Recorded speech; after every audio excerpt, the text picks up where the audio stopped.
चले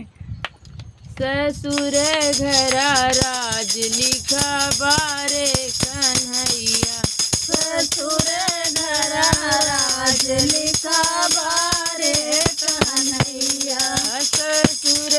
घरा राज लिखा बारे कन्हैया ससुर घरा राज लिखा बारे कन्हैया जब हम बैठन सासू बगलिया जब हम बैठन सासू बगलिया जब हम बैठन सासू बगलिया जब हम बैठन सासू बगलिया अम्मा के सुधी भूल गई बारे कन्हैया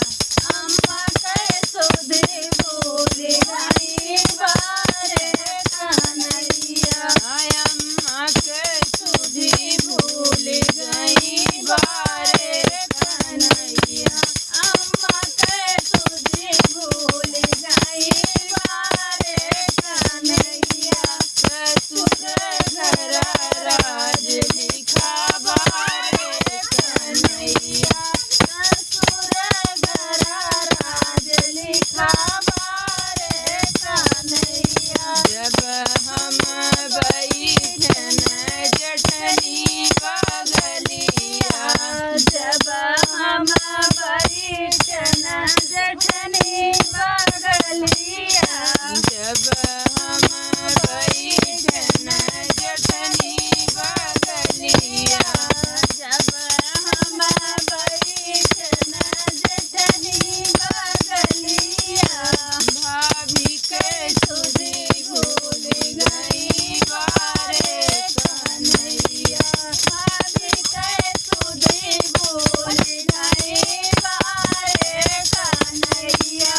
भाभी के सुधी भूल गई बारे कन्हैया भाभी के सुधी भूल गई बारे कन्हैया ससुर घरा राज लिखा बारे कन्हैया ससुर घरा राज लिखा बारे कन्हैया जब हम बैठन ननदी बगलिया जब हम बैठन ननदी बगलिया जब हम बैठन ननदी बगलिया जब हम बैठन ननदी बगलिया बहिनी के सुधी भूल गई बारे कन्हैया बहिनी के सुधी भूल गई बारे कन्हैया बहिनी के सुधी भूल गई बारे कन्हैया बहिनी के सुधी भूल गई बारे कन्हैया ससुर घरा राज लिखा बारे कन्हैया ससुर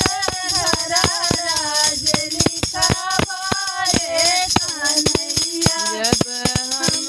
बैठन देवरा बगलिया जब हम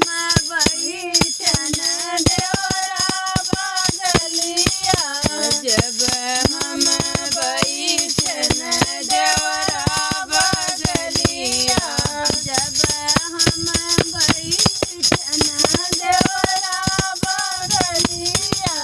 भैया के सुधी भूल गई बारे कन्हैया बीरना सुधी भूल गई बारे कन्हैया